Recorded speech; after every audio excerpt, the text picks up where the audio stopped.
Nityam Devim Saraswatim Vyasam Patojayam Mudiraye Nashtaprayeshu Bhadreshu Nityam Bhagavata Sevaya Bhagavati Uttama Shloke Bhaktirvavati Nashtikim Krishnaya Vasudevaya Devaki Nandanaya Cha Nanda Gopa Kumaraya Govindaya Namo Namaha. Hare Krishna. So yesterday we saw answer to the third question, Yad Srishtam, and that we saw Karana Srishti and Karya Srishti. So we'll continue from where we left yesterday.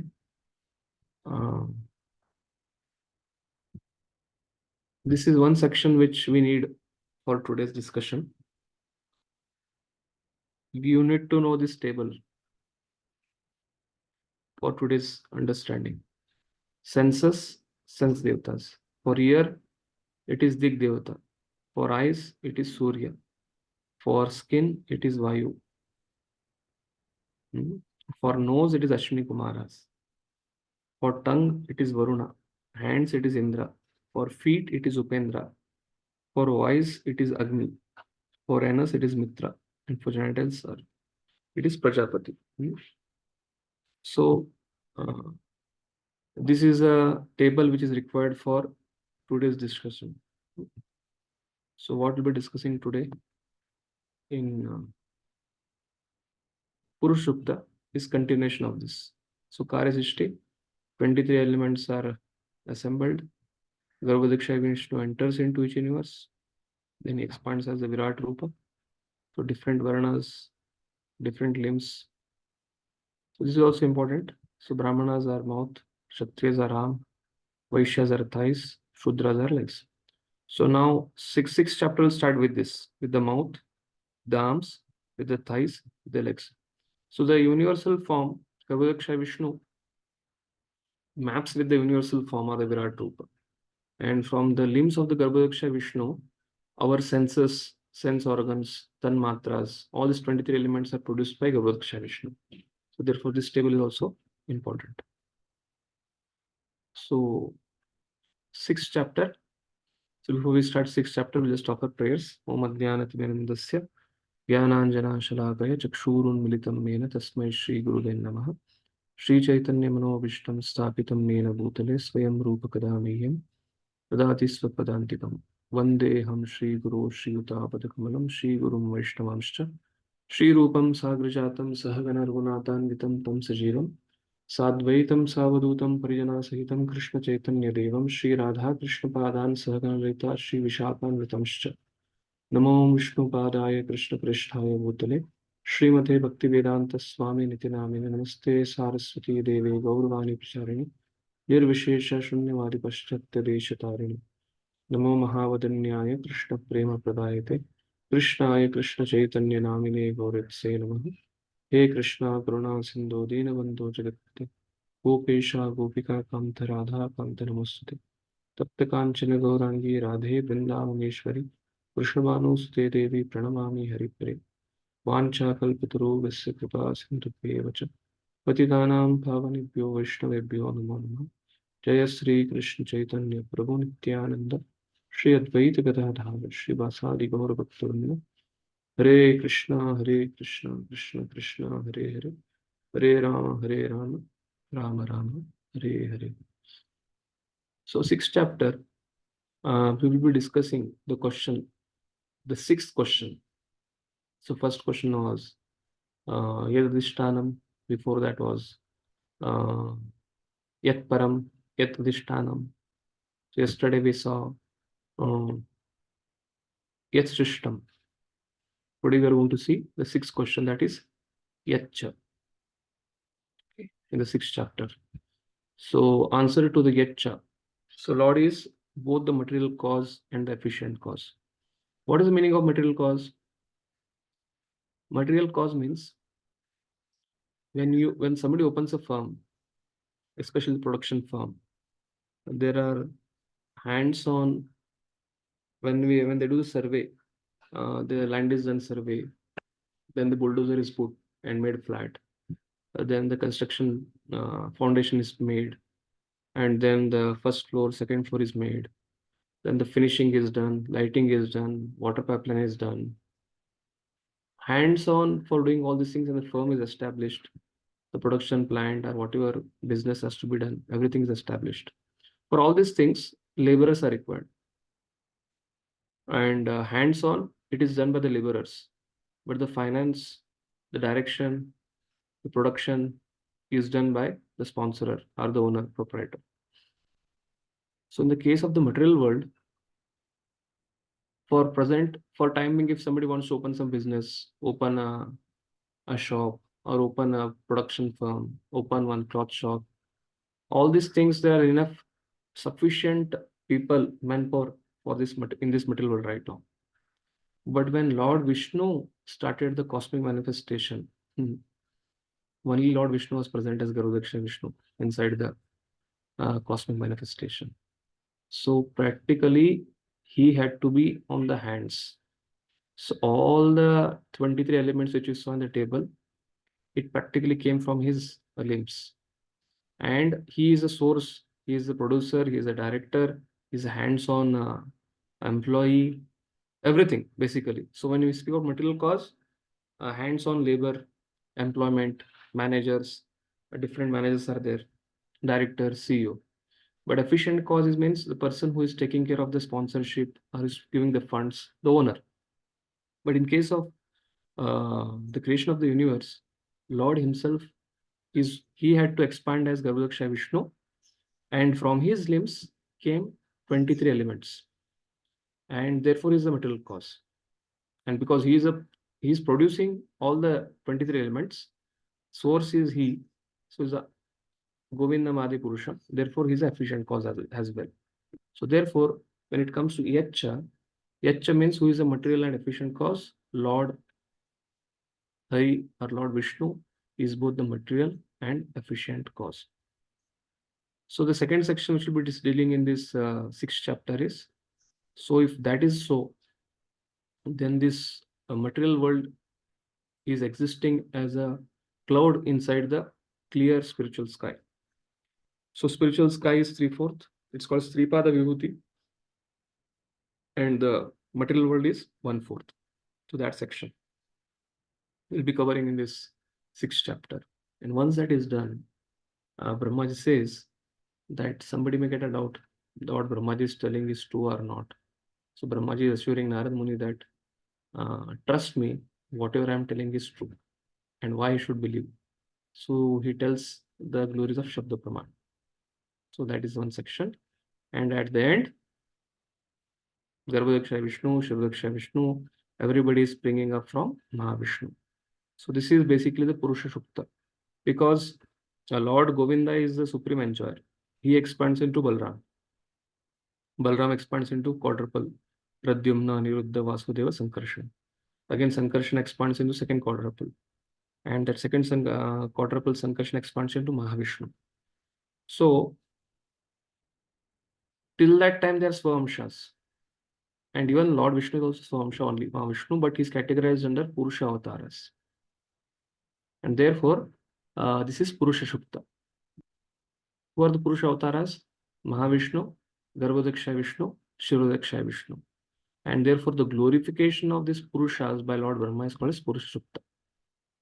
And glorification of the consort of Purusha is Lakshmi, Mahalakshmi. That is called Shri Shukta, which is most of the time recited during all the yajnas. Whichever traditional yajnas are done, this Purusha Shukta and Shri Shukta recited. And this chapter of Bhagavatam is actually the meaning of Purusha Shukta, which is recited in the yajna. So what is the meaning of yajna? Yajna is we offer sacrifice back to Lord Vishnu, glorifying that everything, all the ingredients of the yajna, the fire, the place, the ground, the space, all elements have come from him. So everything has to be used in his service. That is the meaning of Purushukta prayers, which comes in Vedic hymns. And this chapter of Bhagavatam is going to technically speak about that aspect. So we will start. Before we proceed to Prabhupada purports, we'll just see the first. Once we have seen the table of Devatas and censors, Yacha, material and efficient cause. Regarding that, there is in the first 15 shlokas, there is one formula which is there. So we'll discuss that and we will start the discussion of first section, that Lord is a material cause. So the formula is like this. The Lord, Garbhodaksha Vishnu, he is projected as Virata Rupa. Basically for those people who are pantheistic. But for devotees, like Garbhodaksha Vishnu himself. So Lord Garbhodaksha Vishnu's subtle sense organ. So what is the meaning of subtle sense organ? Many times we see people have eyes, but they are not unable to see. People have mouth. People have tongue, but they are unable to speak. People have ears, but they are born deaf. So people have motional senses, especially ears, eyes, and mouth. If somebody can't hear, they're called deaf.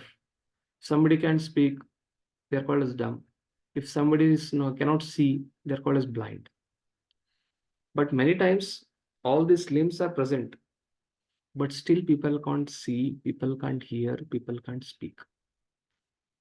That means along with our gross eyes, ears, and then mouth, there is also subtle, like we have gross body, we have subtle body, and then there is soul.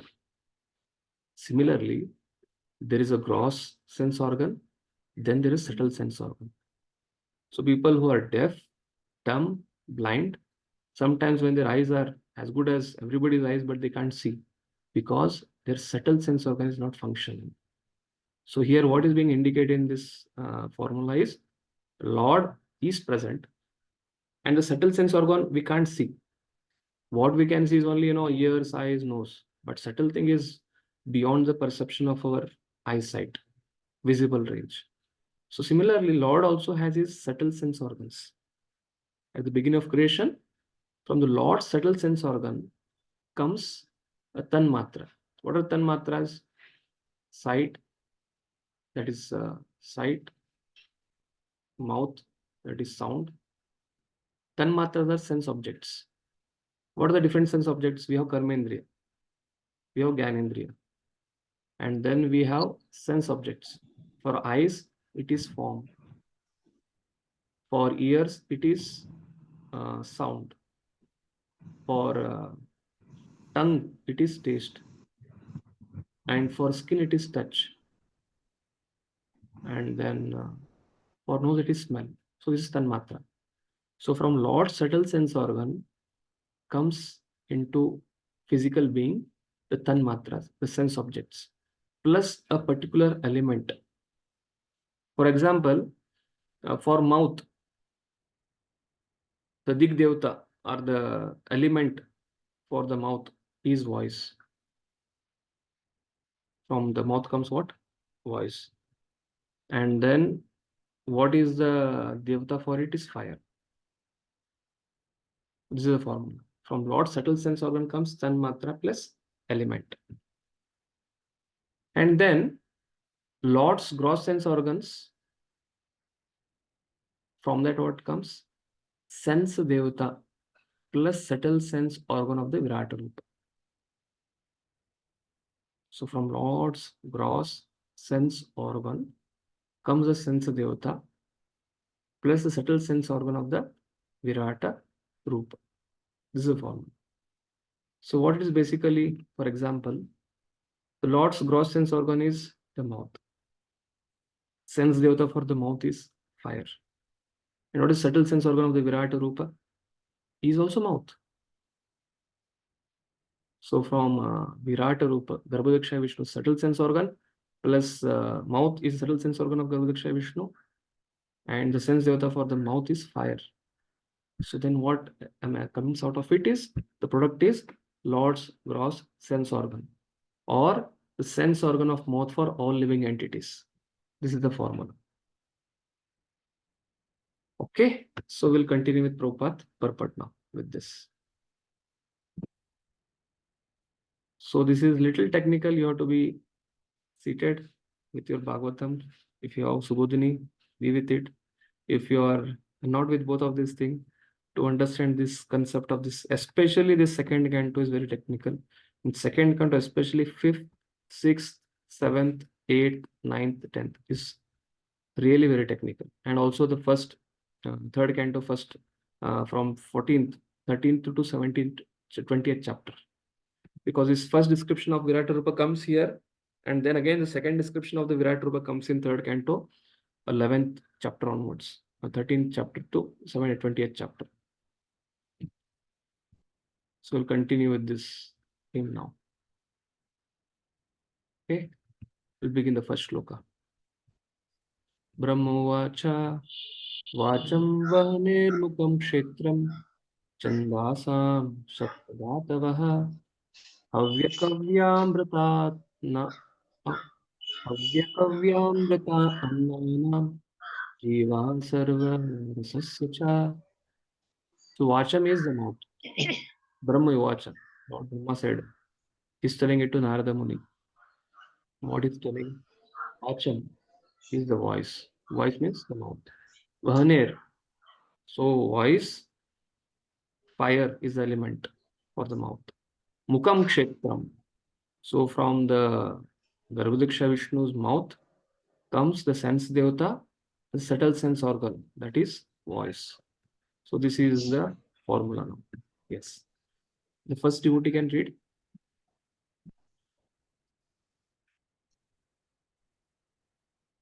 Lord Brahma said, the mouth of the Virat Purusha, the universal form of the Lord, is the generating center of the voice, and the controlling deity is fire.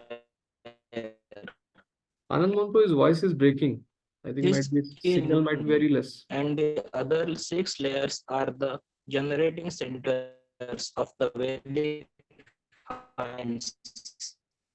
And his tongue is the productive center of different foodstuffs and delicacies for offering to the demigods.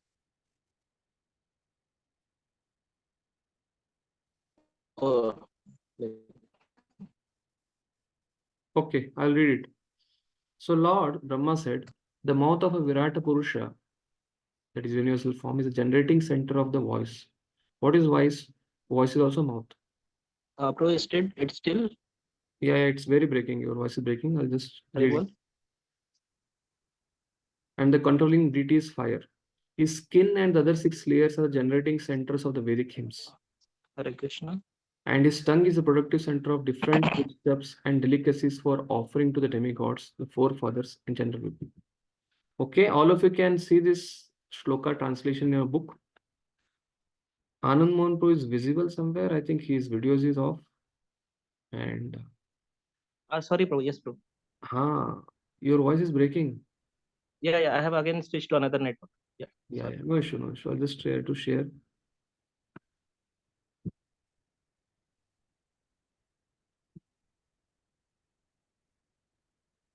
So remember this formula: Lord's gross sense organ, sense devata plus subtle sense organ. Then we need to go to the table.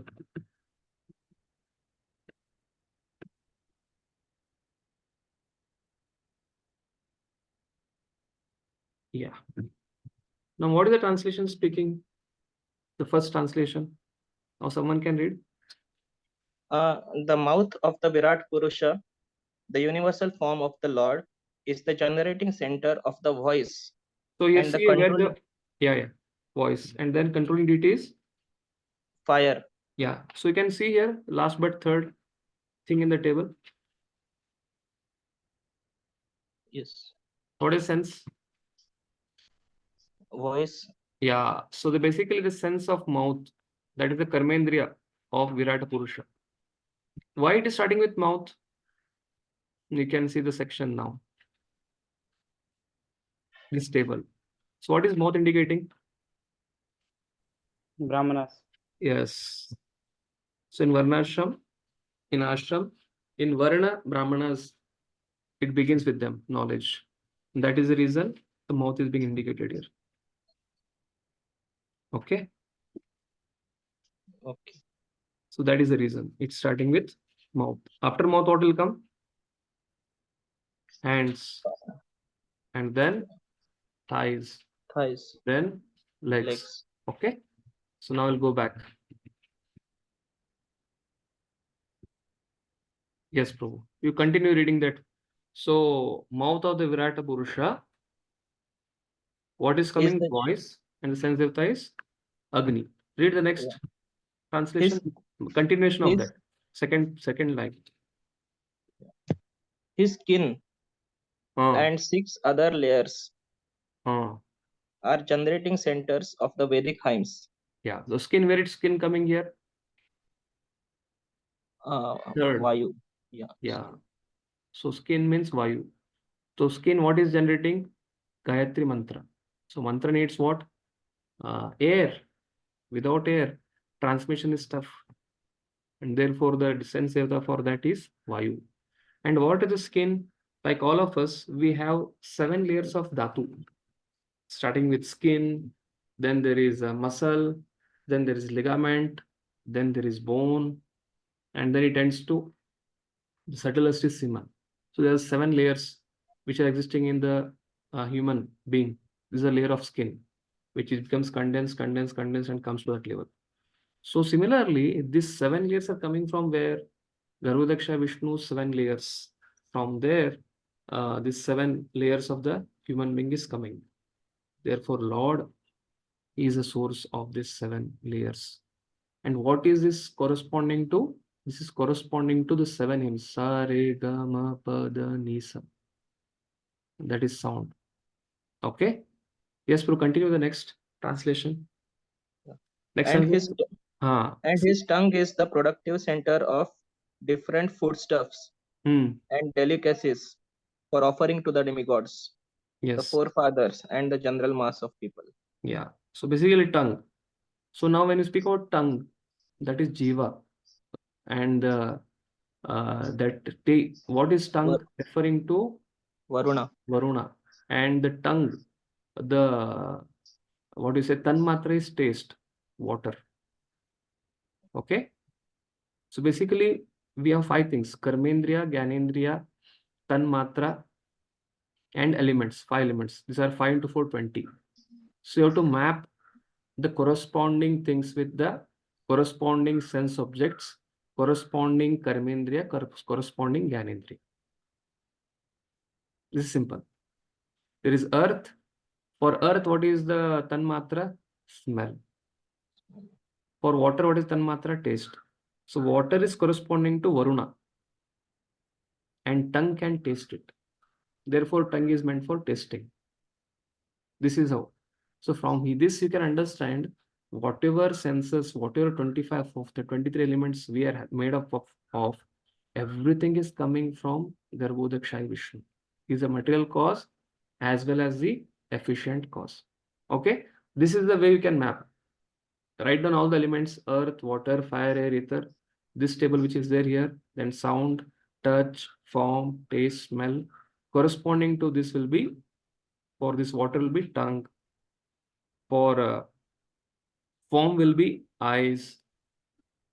So it goes on like that. And for sound will be ears. For touch will be skin. So skin is touch. Vayu, sense devata for the air is Vayu. For water is Varuna, the sense devata. You're able to map it? So it goes on like this. Anybody has any questions regarding this? You understood the formula which this 6th chapter is based on? This is a principle. Again, after reading, again attending, getting all this material, and somehow I'm able to understand it to a little extent. But it will take some time for you. This material is there. If you have Bhagavad Subodhini, it is mentioned there. So this is the Lord is a material cause. Lord's subtle sense organ, Tanmatra plus element, Lord's gross sense organ, sense devata plus subtle sense organ of the Virat Rupa. So what is in discussion is the second formula now. Lord's gross sense organ, it deintegrates into sense devata plus subtle sense organ of the Virat Rupa. Okay. So let's continue with the second mantra. Yeah, I can read the translation for this book.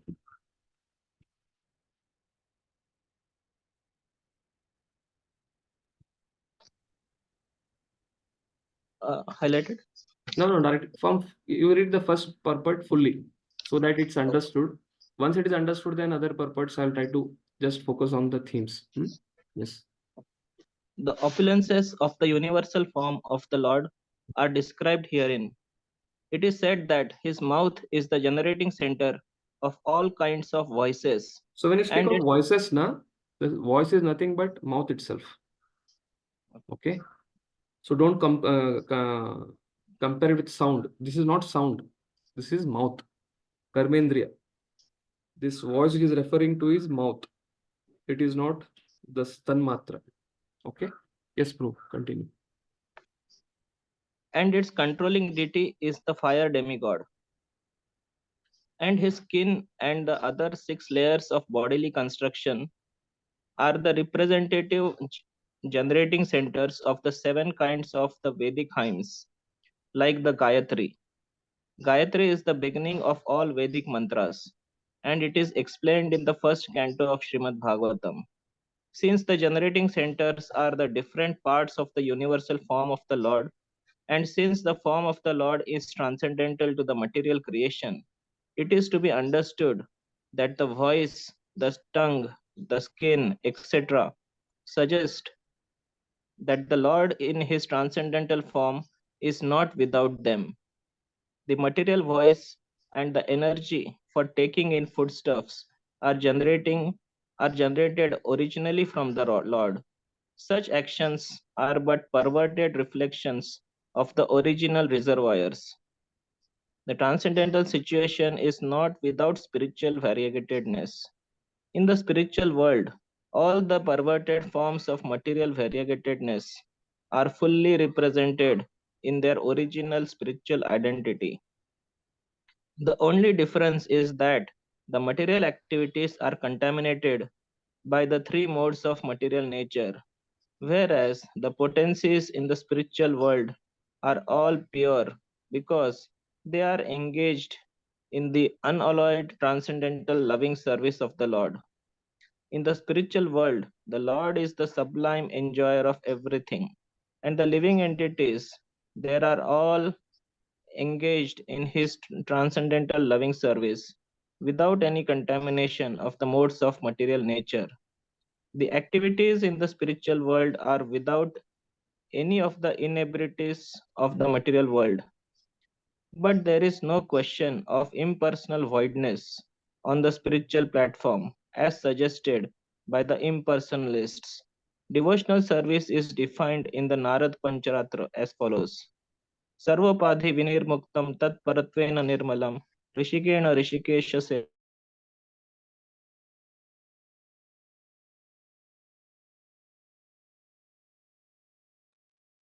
Rishikena Rishikesha Sevanam Bhakti Ruchate. So till now, what is being discussed here is our senses. physical activities. Anandman Bro, we can have a pause here. So what Prabhupada is taking the purport in direction, all our senses, sense Yes. organs, tanmatras, everything is coming from Lord. And therefore, it has to be used in the service of the Lord. And because the source of all our body, our mind, our senses, sense organ, everything is coming from the Lord in his original condition. So how can Lord be impersonal? So only difference is we are subjected to 3 modes.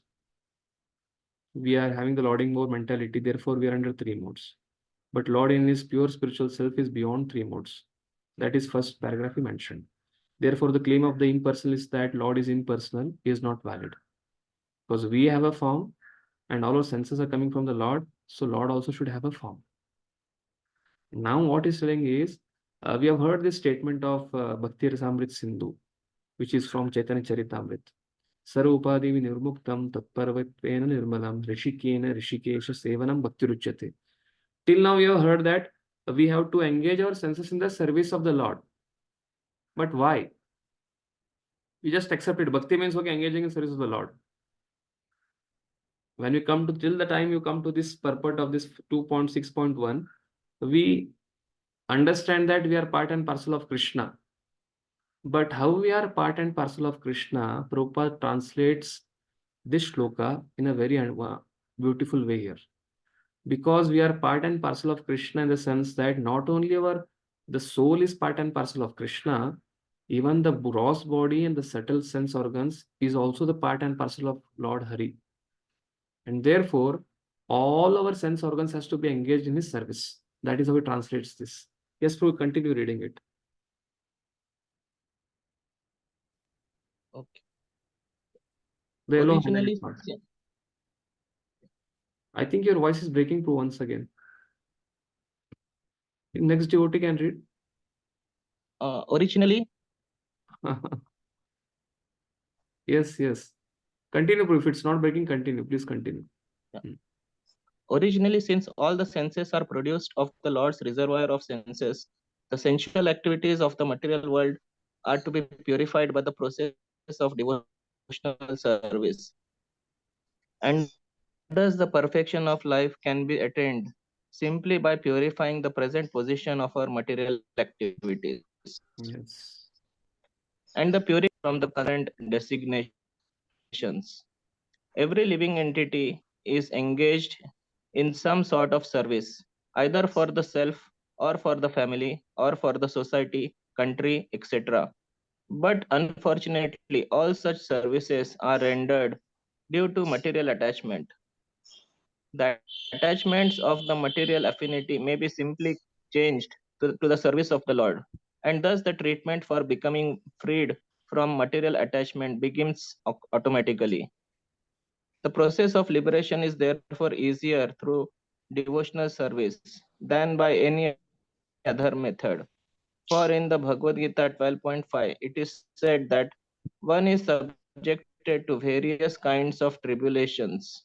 If one is impersonally attached, klesho adhiktaras tesham avyaktasta chetasam. Yeah.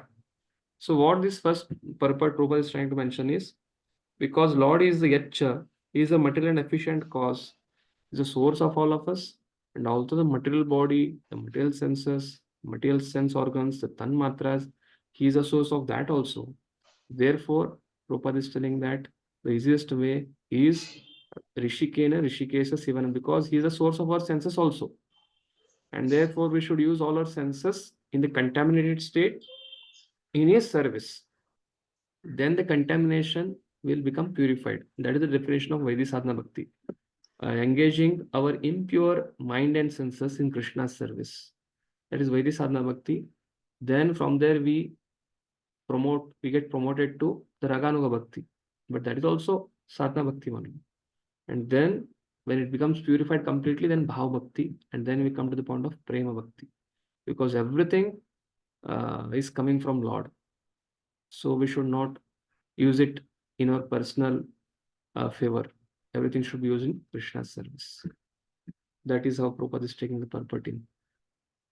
Sarvasunam cha vayoscha tannase paramayane ashvinur oshadinam cha grano moda pramodayo.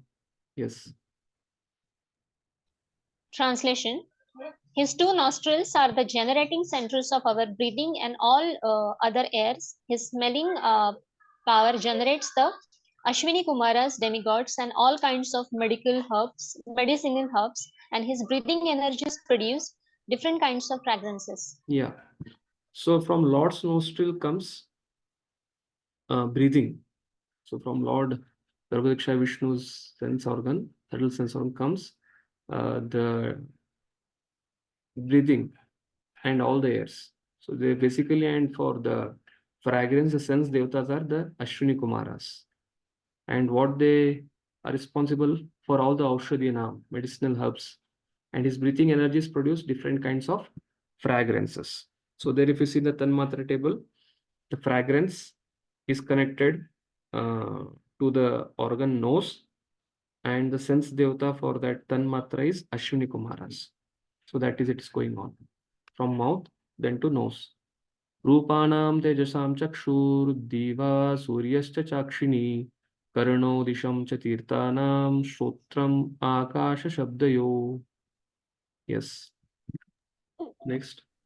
His eyes are generating centers of all kind of forms, and they glitter and illuminate.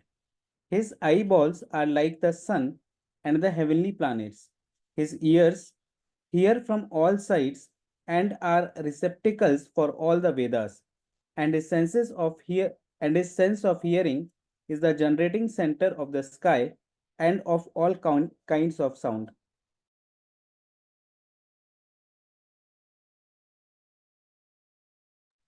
So Lord, eyes are connected with the form, and the sense devata for the form is sun. So seeing the dig devatas, the sight.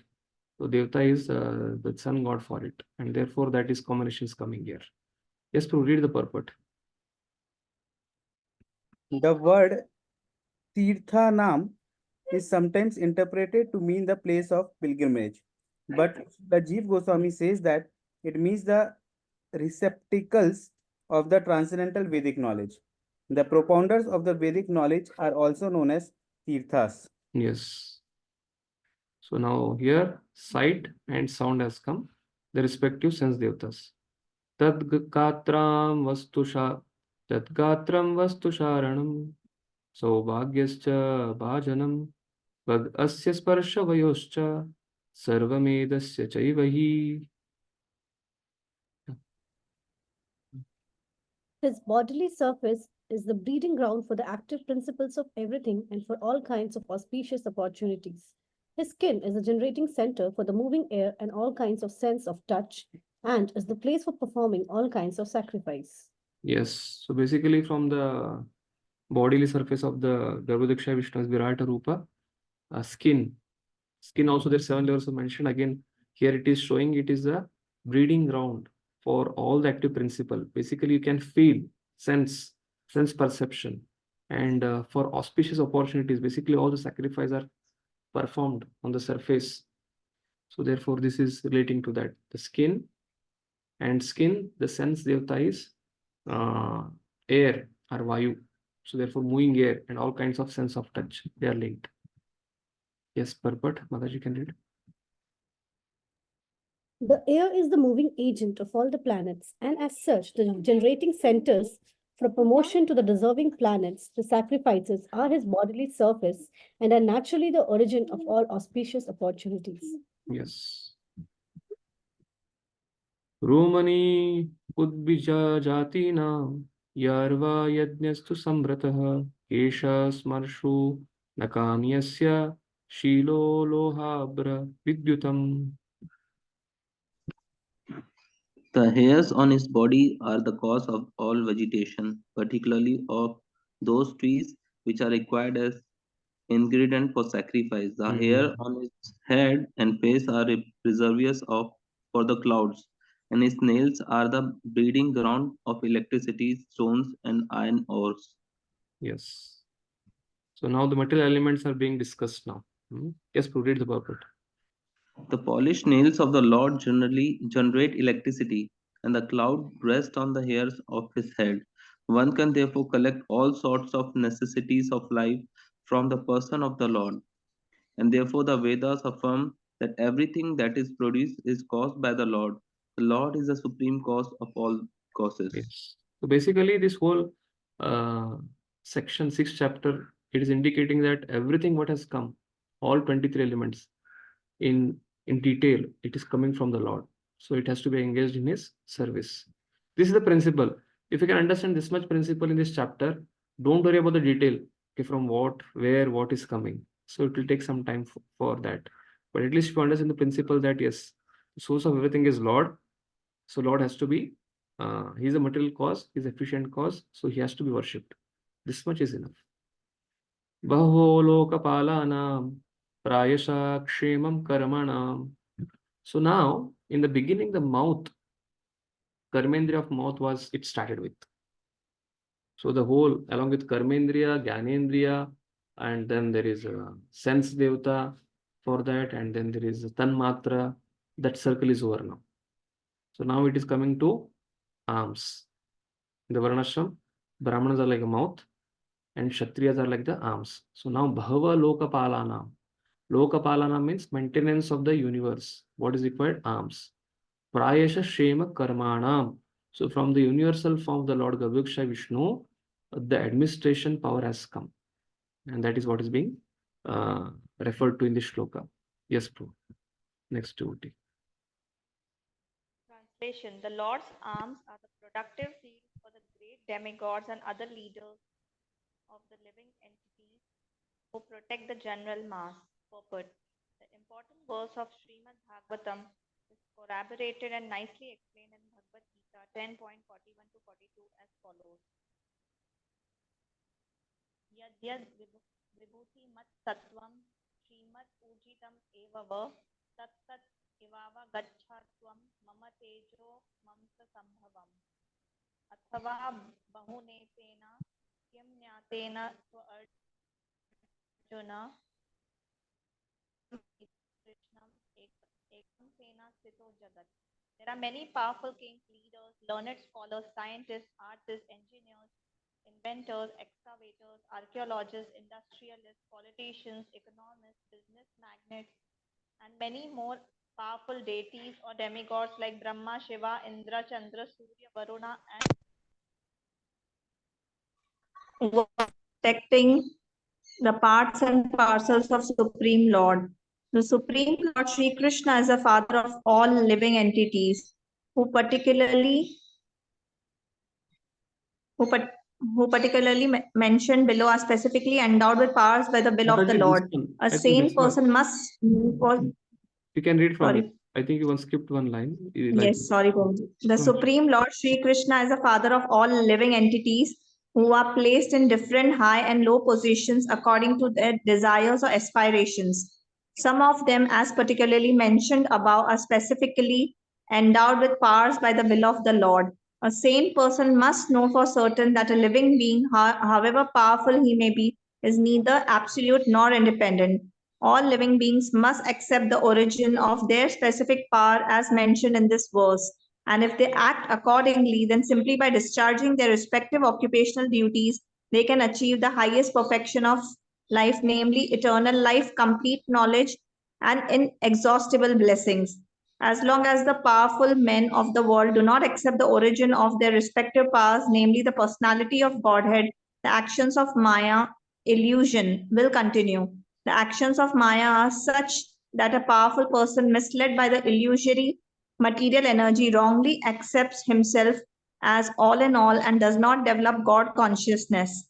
As such, the false sense of egoism, namely myself and mine, has become overly prominent in the world, and there is a hard struggle for existence in human society. The intelligent class of men, therefore, must admit the Lord as the ultimate source of all energies and thus pay tribute to the Lord for his good blessings. Simply by accepting the Lord as the supreme proprietor of everything, since he is actually so, one can achieve the highest perfection of life. Whatever a person may be in the estimation of social order of things, if he tries to reciprocate a feeling of love towards the Supreme Personality of Godhead and is satisfied with the blessings of the Lord, he will at once feel the highest peace of mind, for which he is hankering life after life. Peace of mind, or in other words, the healthy state of mind, can be achieved only when the mind is situated in the transcendental loving service of the Lord. The parts and parcels of the Lord are endowed with specific powers for rendering service unto the Lord. Just as a big business magnate's sons are empowered with specific powers of administration, the obedient son of the father never goes against the will of the father and therefore passes life very peacefully in concurrence with the head of the family, the father. Similarly, the Lord being the Father, all living beings should fully and satisfactorily discharge the duty and will of the Father as faithful sons. This very mentality will at once bring peace and prosperity to human society. Yeah. Therefore, in Ishwamnishat, in 7th mantra, this oneness is mentioned there. Ekatvam anupashyata. Tatra ka moha ka shoka. Ekatvam anupashyatah. So there ekatvam means oneness. That oneness is not the father and son is one, but the interest is one.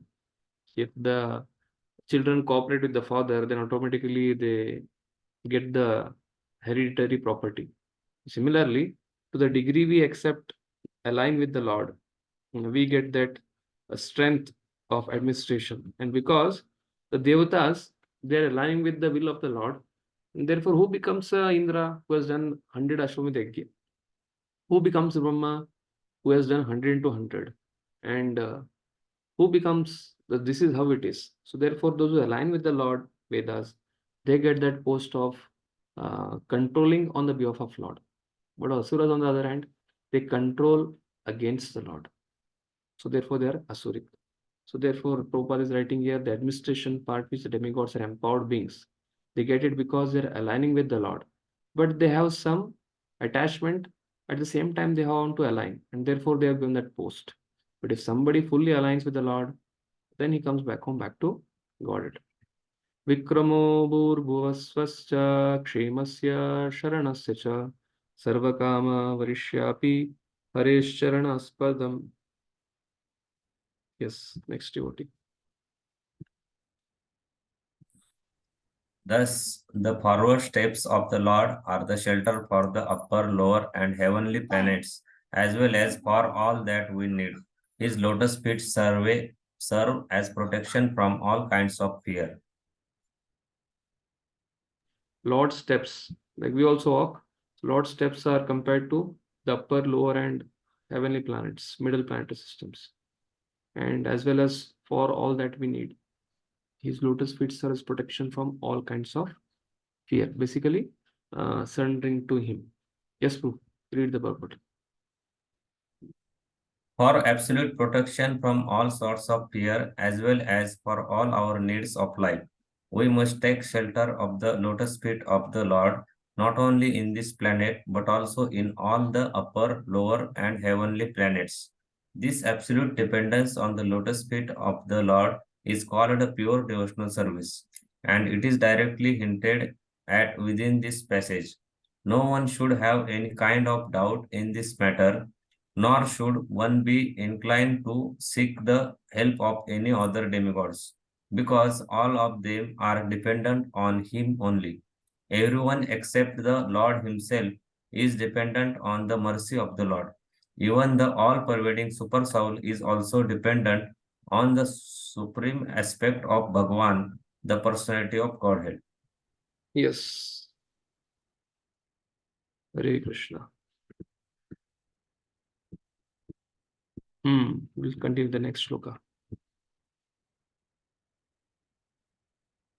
Apam viryasya sargasya parjanyasya prajapate pumsasishna upastastu prajati ananda nirvrite. Yes, next devotee. From the from the Lord's genitals originate water, semen, generatives, rains, and the procreators. His genitals are the cause of a pleasure that counteracts the distress of begetting. Yes. Purport. Purport. The genitals and the pleasure of begetting counteract the distresses of family encumbrances. One should cease to generate altogether if there were not, by the grace of the Lord, a coating, a pleasure giving substance on the surface of the generative organs. This substance gives a pleasure so intense that it counteracts fully the distress of family encumbrances. A person is so captivated by this pleasure giving substance that he is not satisfied by getting a single child, but increases the number of children with great risk in regards to maintaining them, simply for this pleasure giving substance. This pleasure giving substance is not false, however, because it originates from this transcendental body of the Lord. In other words, the pleasure giving substance is a reality, but it has taken on an aspect of pervertedness on account of material contamination. In the material world, sex life is the cause of many distress on account of material contact. Therefore, the sex life is the material world. In the material world should not be encouraged beyond the necessity. There is a necessity for generating progeny even in the material world, but such generation of children must be carried out with full responsibility for spiritual values. The spiritual values of life can be realized in the human form of material existence, and the human being must adopt family planning with reference to the context of spiritual values and not otherwise. The degraded form of family restrictions by use of contraceptive, etc., is the grossest type of material contamination. Materialists who use these devices cannot want to fully utilize the pleasure potency of the coating on the genitals by artificial means without knowing the spiritual importance. And without knowledge of spiritual values, the less intelligent man tries to utilize only the material sense pleasure of the genitals.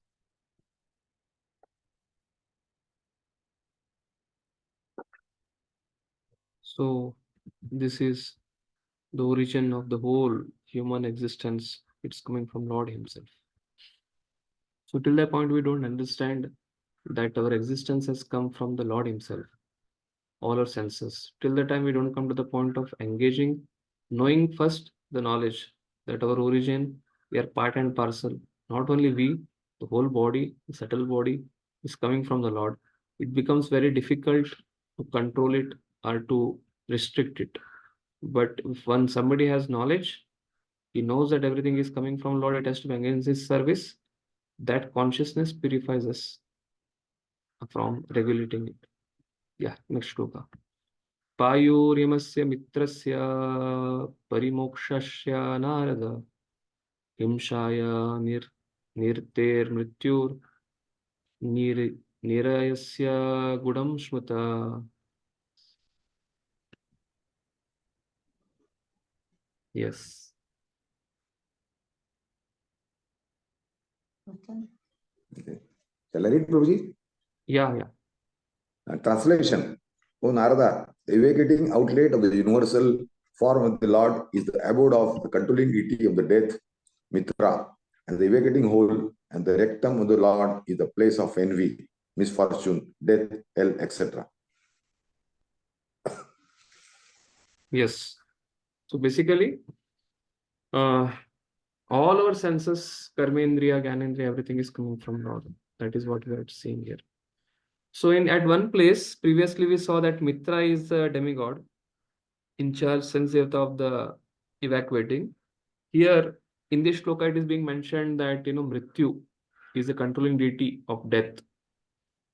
So Vishnu Chakra Thakur says that Mrityu is being mentioned here, but Mitra was explained as a deity in the previous chapter.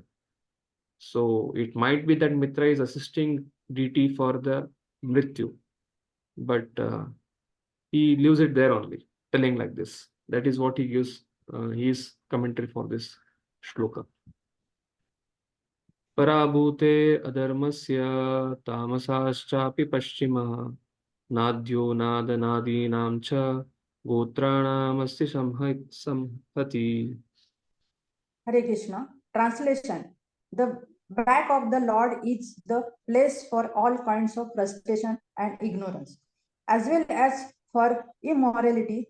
From his veins flow the great rivers and rivulets, and on his bones are stacked the great mountains. Purport. In order to defy the impersonal conception of the Supreme Personality of Godhead, a systematic analysis of the physiological, psychological, and anatomical constitution of his transcendental body is given here.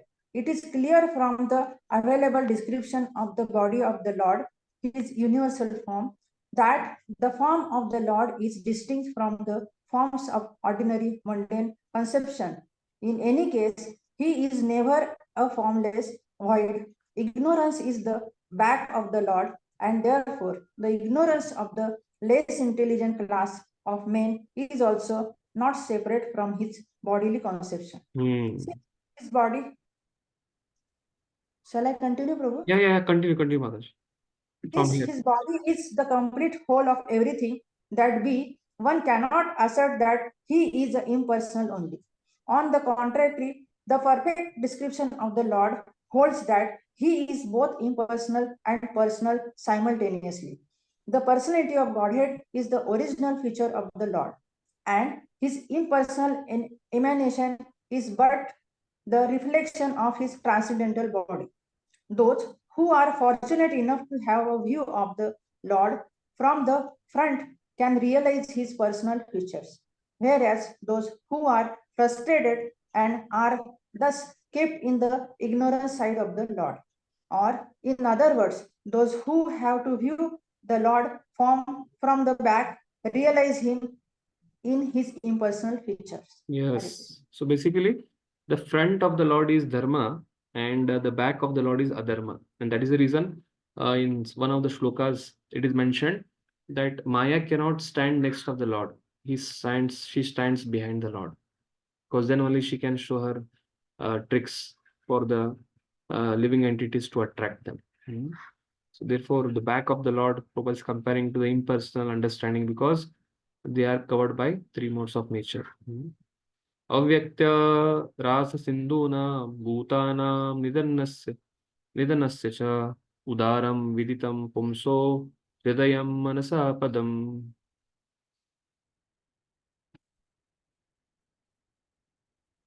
Yes. Next devotee.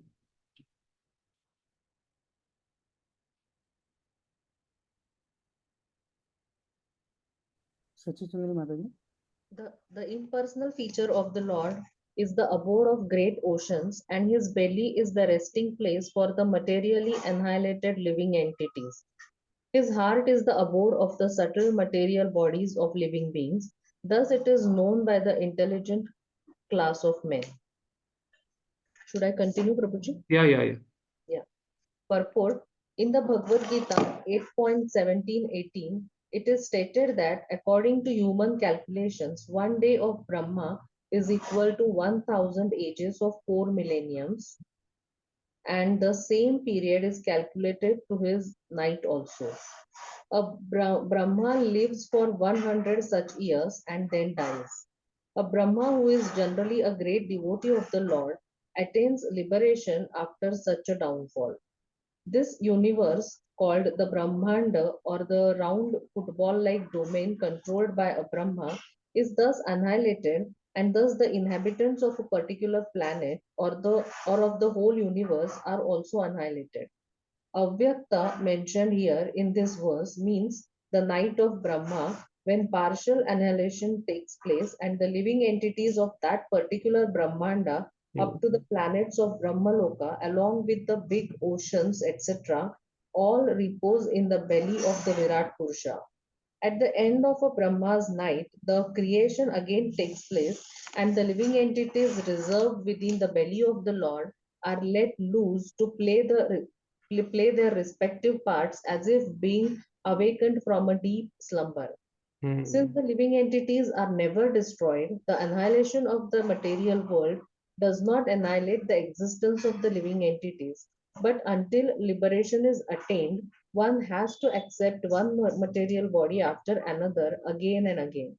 The human life is meant for making a solution to this repeated change of bodies and thereby attaining a place in the spiritual sky where everything is eternal, blissful, and full of knowledge. In other words, the subtle forms of the living entities take place in the heart of the Supreme Being, and such forms take tangible shape at the time of creation. Yes. So basically, the navel of Lord is the resting place for the living entities who are not liberated. They can go back into his navel. Yes.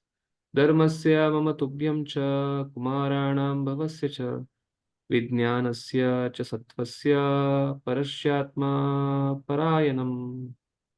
This is mentioning about the four Kumaras, this verse. Yes, next devotee. Hare Krishna. Also, the consciousness of that great personality of the abode of religious principles, mine, yours, and those of the four bachelors, Sanat, Sanatan, Sanat Kumar, and Sanadanand. That consciousness is also the abode of truth and transcendental knowledge. Yes. Aham bhavan bhavaschaiva taime munayo graja surasura nara naga kaga mriga sarishpraka gandharvopsaro yaksha raksho bhuta gano raga vasava pitara siddha vidyadrascharana druma अन्ये च विविधा जीवा जलस्थला नभोकाश ग्रह अर्क्ष केतवस्तारास तदितस्तनईतन ईत्नवः सर्वं पुरुष एवेदं भूतं भव्यं भवश्चयत् तेनेदम् आवृतं विश्वं वितस्तिम् अधितिष्ठति. Yeah, next devotee.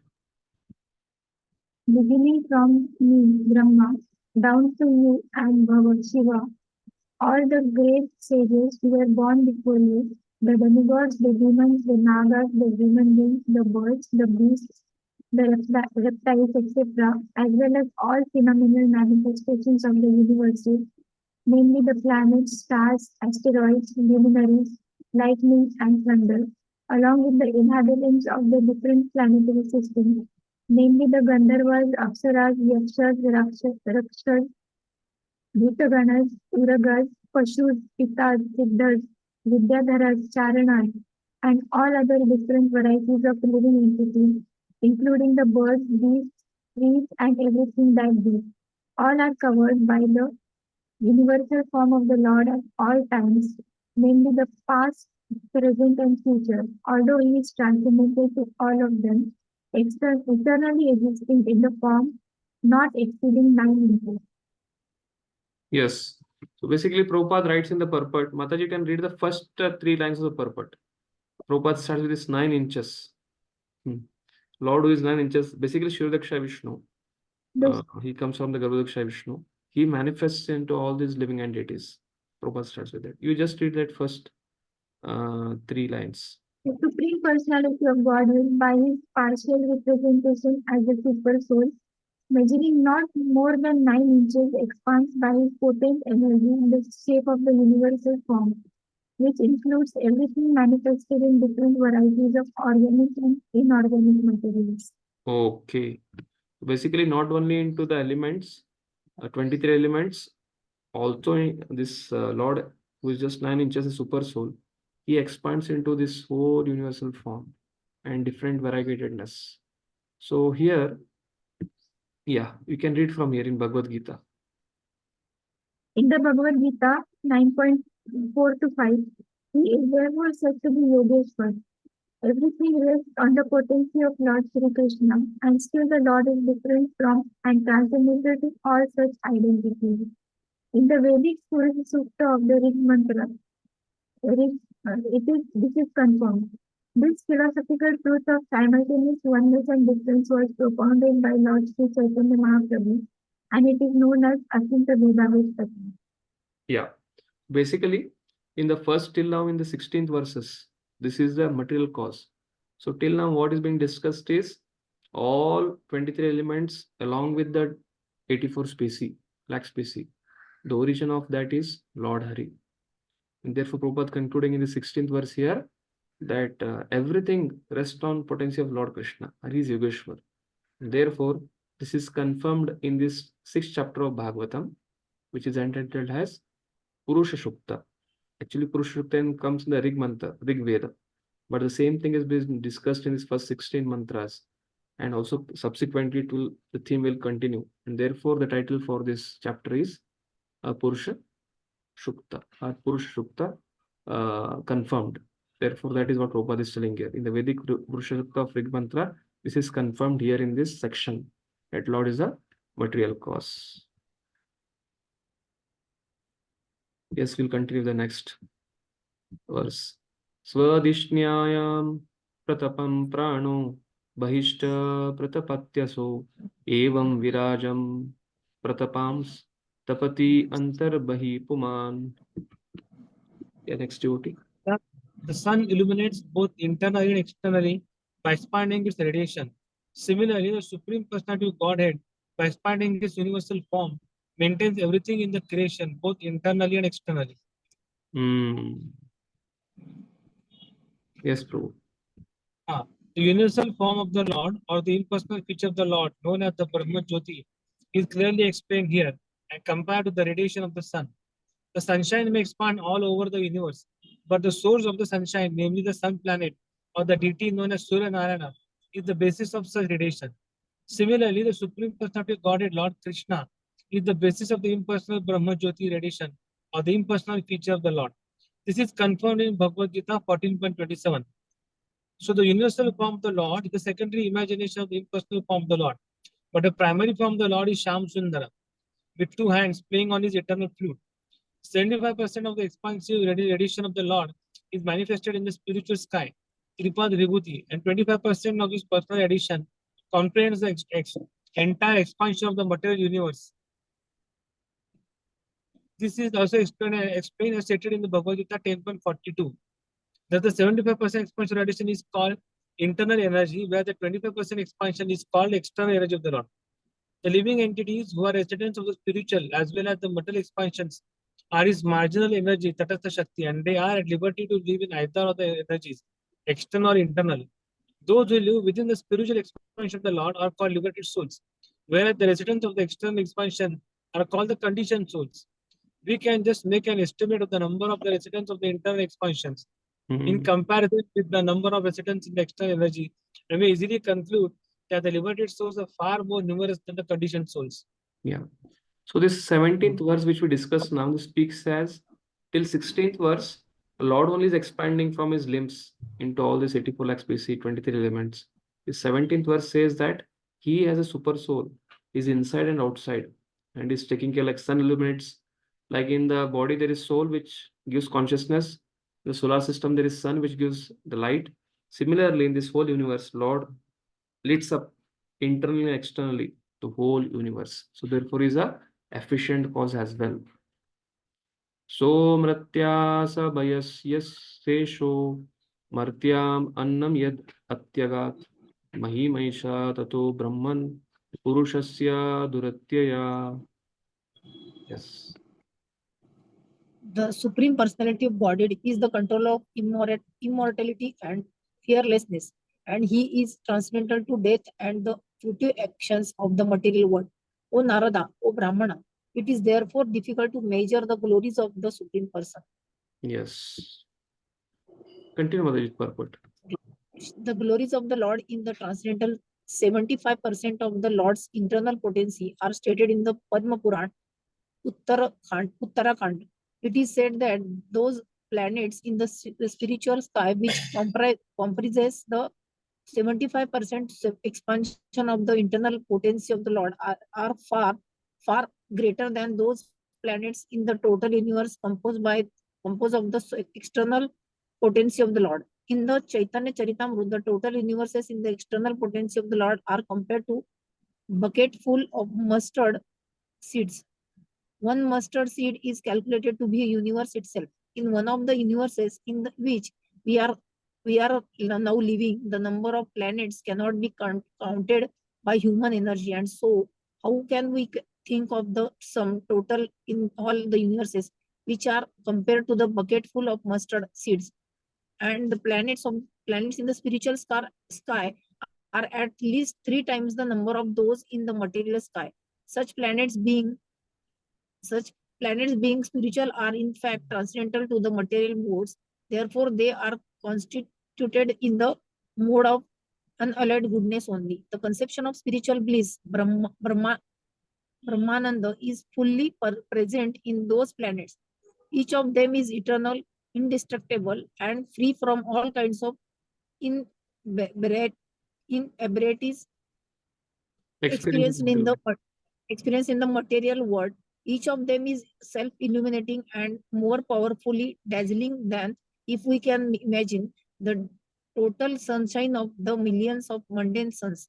The inhabitants of those planets are liberated from birth, death, old age and disease, and have full knowledge of everything. They are all good, godly, and free from all sorts of material hankerings. They have nothing to do there except to render transcendental loving service to the Supreme Lord Narayana, who is the predominating deity in such Vaikuntha planets. Those liberated souls are engaged incessantly in singing songs mentioned in the same Samved Vedaha Sangpada Brahmopanishade Gayantiyam Samagaha. Samagaha. All of them are personifications of the 5 Upanishads.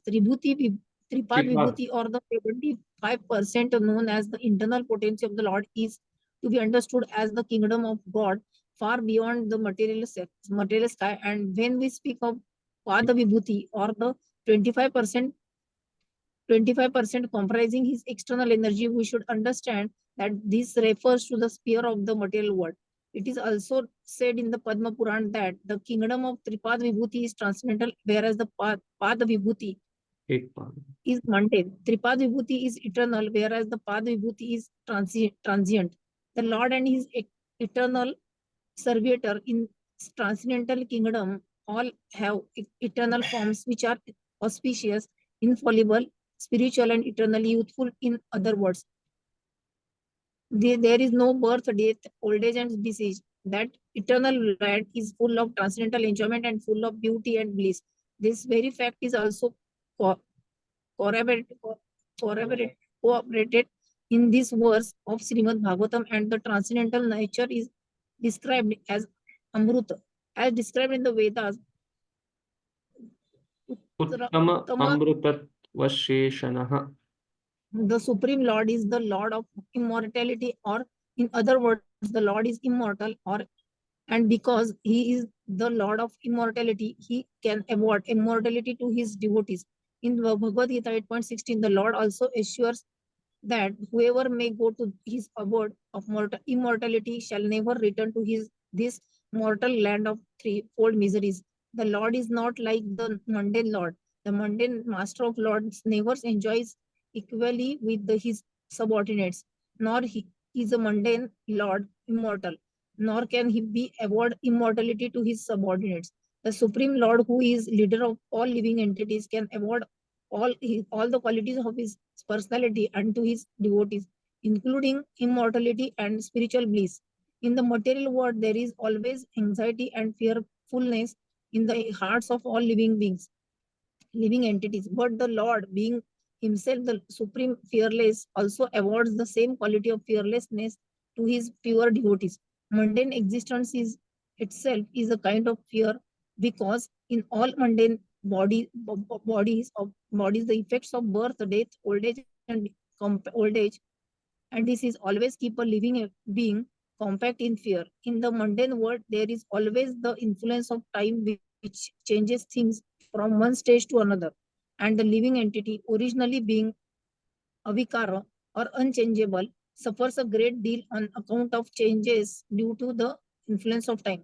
The changing effects of the eternal time are conspicuously absent in the immortal kingdom of God, which should therefore be understood to have no influence of time, and therefore no fear whatsoever. In the material world, so-called happiness is the result of one's own worth. One can become a rich may be dint of one's own hard labor, and there are always fear and doubts as to the duration of such acquired happiness. But in the kingdom of God, no one has to endeavor to attain a standard of happiness. Happiness is the nature of the spirit, as stated in the Vedanta Sutras, Ananda Vayo Abhyasa. The spirit is by nature full of happiness. Happiness in the spiritual nature always increases in the volume with a new phase of appreciation. There is no question of decreasing the bliss. Such unalloyed spiritual bliss is nowhere to be found within the orbit of the material universe, including the Janaloka planets or So, or for that matter, the Maharloka or Satyaloka planets, because even Lord Brahma is subject to the laws of fruitive actions and the laws of birth and death. It is therefore stated here, Durateya, or in other words, spiritual happiness in the eternal kingdom of God cannot be imagined even by the great brahmacharis or sannyasis who are eligible to be promoted to the planets beyond the region of heaven, or the greatness of the Supreme Lord is so great that it cannot be imagined even by the great brahmacharis or sannyasis, but such happiness is actually attained by the unaltered devotees of the Lord by his divine grace.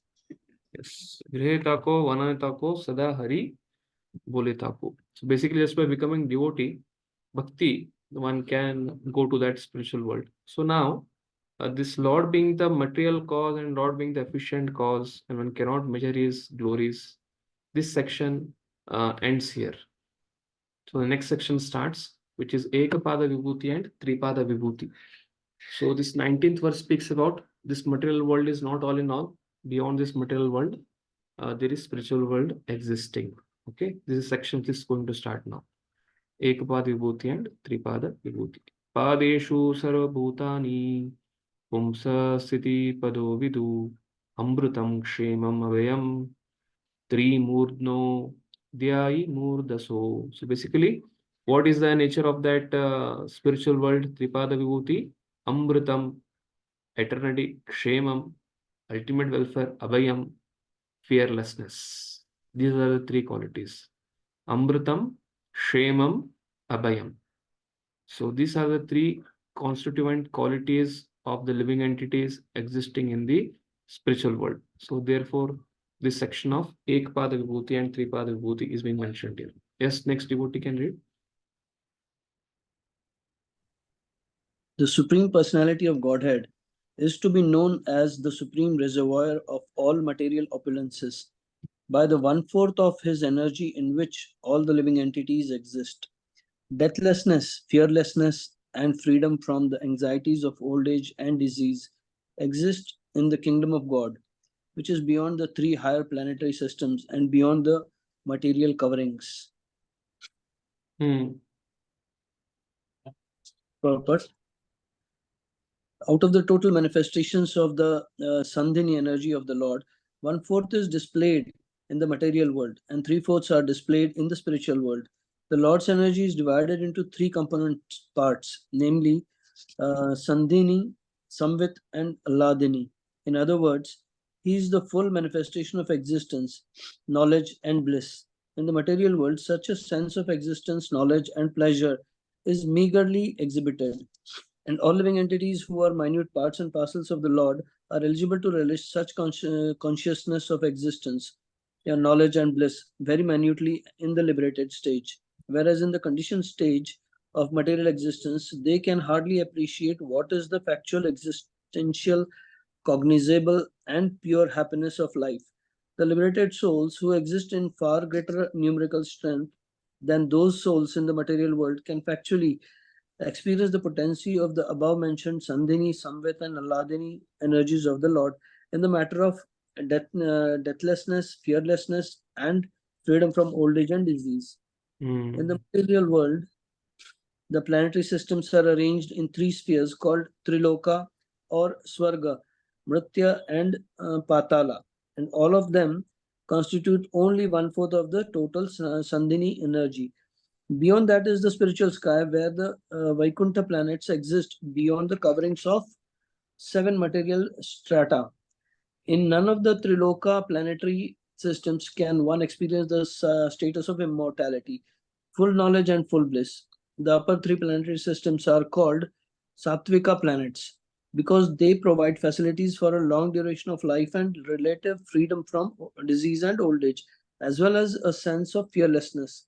The great sages and saints are promoted beyond the heavenly planets to Maharloka.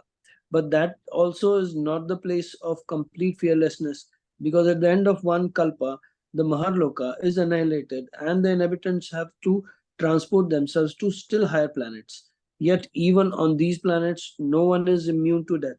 there may be a comparative extension of life, expansion of knowledge, and sense of full bliss, but factual deathlessness, fearlessness, and freedom from old age, disease, etc., are possible only beyond the material spheres of the coverings of the material sky. Such things are situated on the head, adhai murdhasu.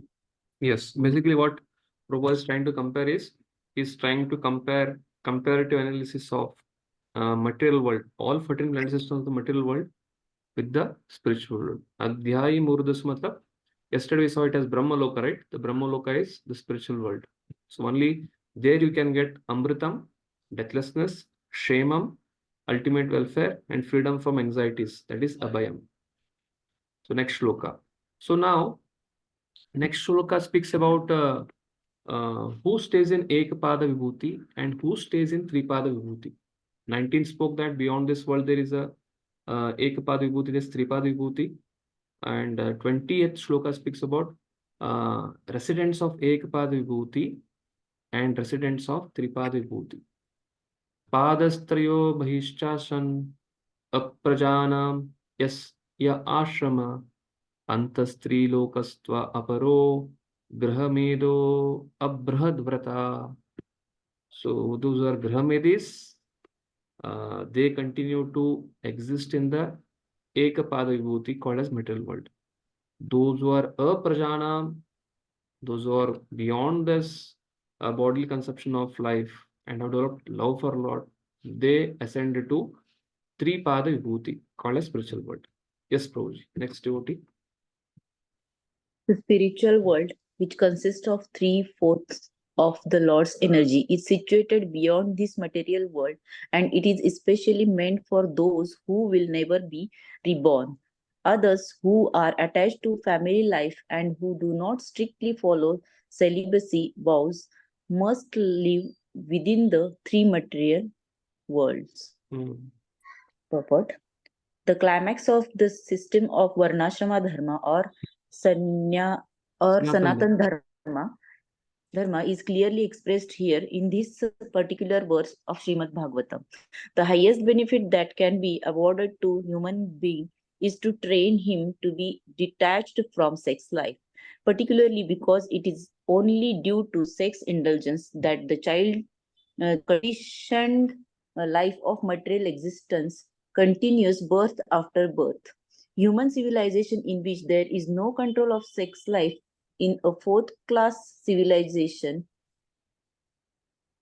because in such an atmosphere there is no liberation of the soul Engaged in the material body. Birth, death, old age, and disease are related to the material body, and they have nothing to do with the spirit soul. But as long as the bodily attachment for sensual enjoyment is encouraged, the individual spirit soul is forced to continue the repetition of birth and death on account of the material body, which is compared to garments subjected to the law of deterioration. In order, continue. Yeah, yes, In order to avoid the highest benefit of human life, the Varnashrama system trained the follower to adopt the vow of celibacy beginning from the order of Brahmachari. The Brahmachari life is for students who are educated to follow strictly the vow of celibacy. Youngsters who have had no taste of sex life can easily follow the vow of celibacy, and once fixed in the principle of such a life, one can very easily continue to the highest perfectional stage, attaining the kingdom of the 3/4 energy of the Lord. It is already explained that in the cosmos of 3/4 energy of the Lord, there is neither death nor fear, and one is full of the blissful life of happiness and knowledge. A householder attached to family life can easily give up such a life of sex indulgence if he has been trained in the principles of the life of Brahmachari. A householder is recommended to quit home at the end of 50 years.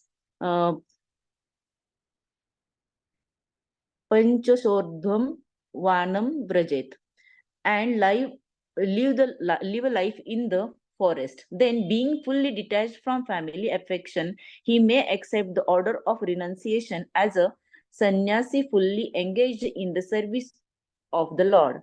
Any form of religious principles in which the followers are trained to pursue the vow of celibacy is good for the human beings, because only those who are trained in that way can end the miserable life of material existence. The principle of nirvana and recommended by Lord Buddha are also meant for ending the miserable life of material existence. And this process in the highest degree is recommended here in the Srimad Bhagavatam. With clear perception of ideal perfection, although basically there is no difference between the process of Buddhist Shankarites. Shankarites and Vaishnavites for promotion to the highest status of perfection, namely freedom from birth and death, anxiety and fearfulness. Not one of these process allows the follower to break the vow of celibacy.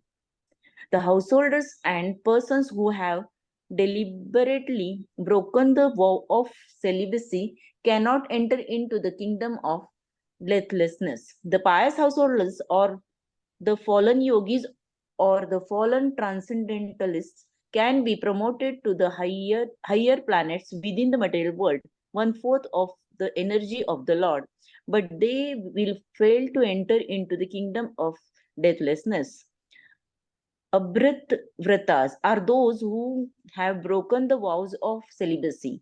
The vanaprasthas, or those retired from family life, and sannyasis, or the renounced persons, cannot break the vow of celibacy if they want success in the process.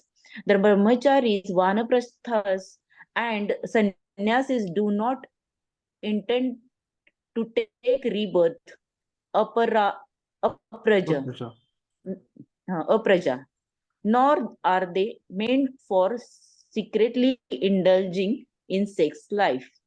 Such a fall down by the spiritualist may be compensated by another chance for human life in good families or learned brahmanas, or of rich merchants for another term of elevation. But the best thing is to attain the highest perfection of deathlessness as soon as the human form of life is attained.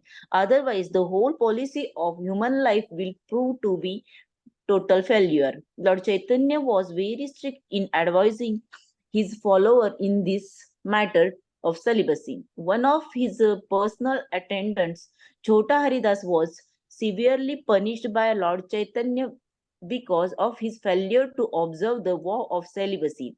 For a transcendentalist, therefore, who at all wants to be promoted to the kingdom beyond material miseries, it is worse than suicide to deliberately indulge in sex life, especially in the renounced order of life.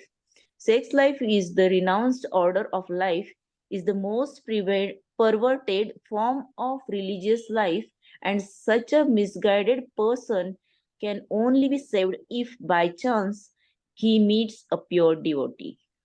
Yes, so this speaks about who stays in the material world, abhrat vratana, and who transcends the spiritual world, those who strictly follow the varnashram procedure, practice bhakti, especially bodily conception of life, which is attachment to opposite sex, they can be promoted to spiritual world. Now, the next shloka speaks about qualification to enter Tripada Vibhuti. The qualification to enter Tripada Vibhuti is taking shelter of the Lord is the most important primary qualification. Shriti vichakrame vishvak sasana sane ube yad avidya cha vidya cha purushasta tuba ashrayaha. The same verse comes in Ishopanishad also. Vidyam cha yastad veda ubhayam saha avidyam mrityum tirtva Vidyayam amrutam ashnute. So both yad avidyaya and vidyaya cha. So avidya here refers to the information, the knowledge of navigating the material world, keeping the body and soul together. And vidya refers to practice of bhakti. By the balance of both, one can transcend death. So same thing, same mantra comes in Ishopanishad, 13th mantra, 11th, 9th, 10th, 11th, 11th mantra of Ishopanishad. Yes, next devotee can read. Translation. By his energies, the all-pervading personality of Godhead is thus comprehensively the master in the activities of controlling and in the devotional service. He is the ultimate master of both nescience and factual knowledge of all situations. Purport by Srila Prabhupada, Srila Prabhupada ki jai. The word Viswan is significant in this verse. One who travels perfectly in every field of activity is called Purusha or Kshetranaja. Kshetragya. These two terms, Kshetragya and Purusha, are equally applicable to both the individual self and the supreme self, the Lord. In the Bhagavad Gita 13.3, the matter is explained as follows. Kshetra means the place, and one who knows the place is called Kshetragya.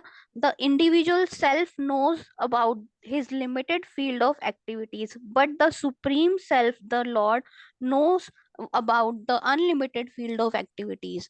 The individual soul knows about his own thinking, feeling, and willing activities, but the super soul or Paramatma, the supreme controller being present everywhere, knows everyone's thinking, feeling, and willing activities.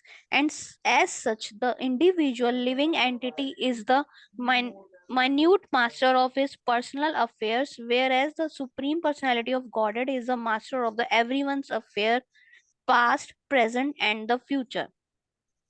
Only the ignorant person does not know this difference between the Lord and the living entities. The living entities, as distinguished from incognizant matter, may be qualitatively equal to the Lord in cognizance, but the living entity can never be equal to the Lord in full knowledge of the past, present, and future. And because the living entity is partially cognizant, he is therefore sometimes forgetful of his own identity.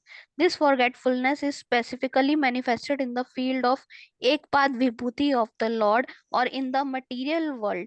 But in the three-path vibhuti field of actions or in the spiritual world, there is no forgetfulness by the living entities, who are free from all kinds of contaminations resulting from the forgetful state of existence.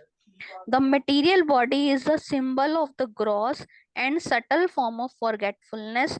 Therefore, the whole atmosphere of the material world is called avidya or nescience, whereas the whole atmosphere of the spiritual world is called vidya or full of knowledge. There are different stages of avidya, and they are called dharma, arth, and moksha. The idea of moksha or liberation held by the monist in the matter of oneness of the living entity and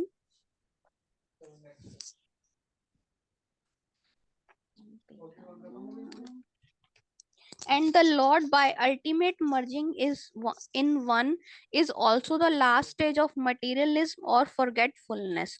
Knowledge of the qualitative oneness of the self and super self is partial knowledge and ignorance also, because there is no knowledge of quantitative difference as explained above.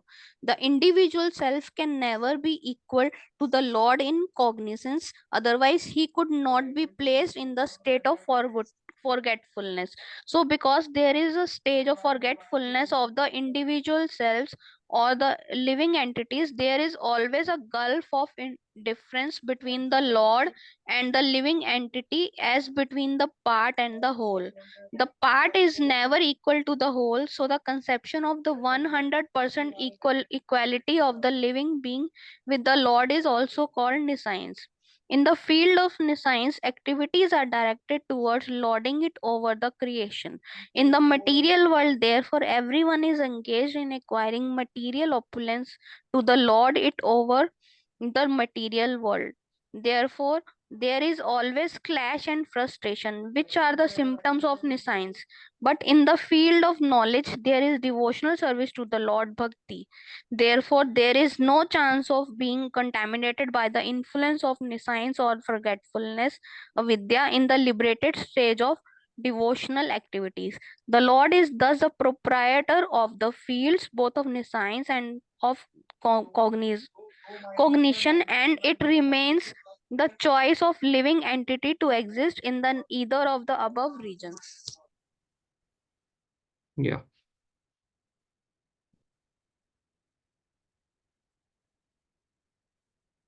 So if you see carefully here, some things is highlighted.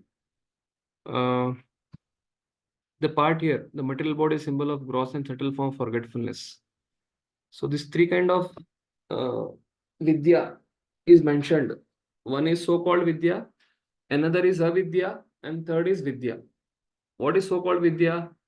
To get a degree, to get a material degree, to get a job, and that's it, which helps us to enjoy the material world. That is called so-called vidya. Or technically it is avidya. And second thing is here in blue highlighted, there is one more something written here. The different stages of avidya is dharma, artha, kama, moksha. Basically varnashram. What is dharma, artha, kama, moksha? The human being is accustomed to eating, sleeping, enjoying. He needs to have a husband has to have wife, wife has to have husband, and then ultimately one has to get liberation. This is called as varnashram, which is the knowledge of the body, which one needs to practice bhakti. So this is called as avidya. The avidya, which is independent of the knowledge of the Lord, material knowledge, will bind us. But this avidya regarding how to take care of body, how to take care of body and soul together is avidya. This will give us liberation from the cycle of birth and death. And another vidya is mentioned here in blue. What is that? But the knowledge of devotional service, Lord's bhakti, that is called as vidya. So by vidya, we can reach the spiritual world. And therefore, Prabhupada is mentioning here, this verse mentions a practice of avidya and avidya, avidya and avidya. By the balance of that, one can transcend death, and by vidya, one can ascend to the spiritual world. Purushas tubaya ashrayaha. So, by taking shelter of the Supreme Person, one can actually ascend to the spiritual world. So, this is same theme like Ishopanishad Mantra 11. Yasmad andam virajajne bhutendriya gunatmakaha tad dravya atyagad vishwam gobi surya ivat tapam. Yes. Next shloka. From that personality of Godhead are generated all the universal globes and the universal form, with all material elements, qualities, and senses. Yet he is aloof from such material manifestations, just as the sun is separate from its rays and heat. So this shloka basically mentions about Lord Hari is the source of Ekpada Vibhuti, Tripada Vibhuti, but he is not attached to the Ekpada Vibhuti. He is neutral. But he is affectionate to the Tripada Vibhuti because they are his devotees. That will come in the next shloka. Yes, Prabhuji, please read. The supreme truth has been ascertained in the previous verse as the Purusha or Purushottama, the supreme person. The absolute person is the Ishwar or the supreme controller by his different energies. The Ekapad Vibhuti manifestation of the material energy of the Lord is just like one of the many mistresses of the Lord, by whom the Lord is not so much attracted as indicated in the language of the Gita, Bhinna Prakritihi. But the region of the Tripad Vibhuti, being a pure spiritual manifestation of the energy of the Lord, is, so to speak, more attractive to him.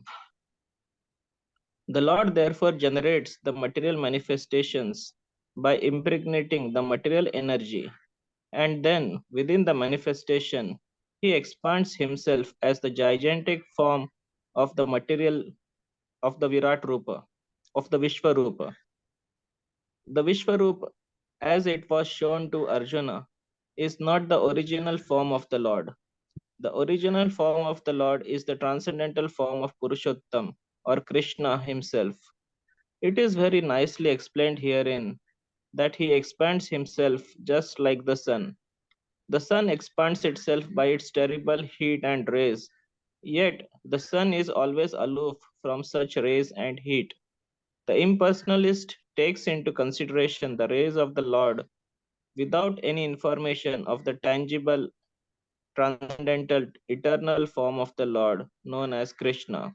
Therefore, Krishna, in his supreme personal form with two hands and flute, is bewildering for the impersonalists, who can accommodate only the gigantic Vishwarup of the Lord. They should know that just as the rays of the sun are secondary to the sun, the impersonal gigantic form of the Lord is also secondary to his personal form as Purushottama. The Brahma Samhita confirms this statement as follows. Ananda Chinmaya Rasa Pratibhavitabhis Tabhirya Eva Nijarupa Kalatayabhi Goloka Eva Nivasatya Akilatma Bhuto Govindamadi Purusham Tamaham Bhajami. The Supreme Personality of Godhead, Govinda, the one who enlivens the senses of everyone by his personal bodily rays, resides in his transcendental abode called Goloka. Yet he is present in every nook and corner of his creation by expansion of happy spiritual rays, equal in power to his personal potency of bliss.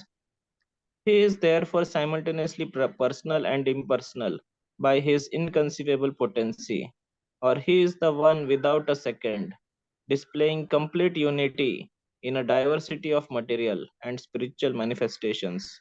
He is separate from everything, and still nothing is different from him. Yeah. So now from 23rd onwards, we are studying a new section.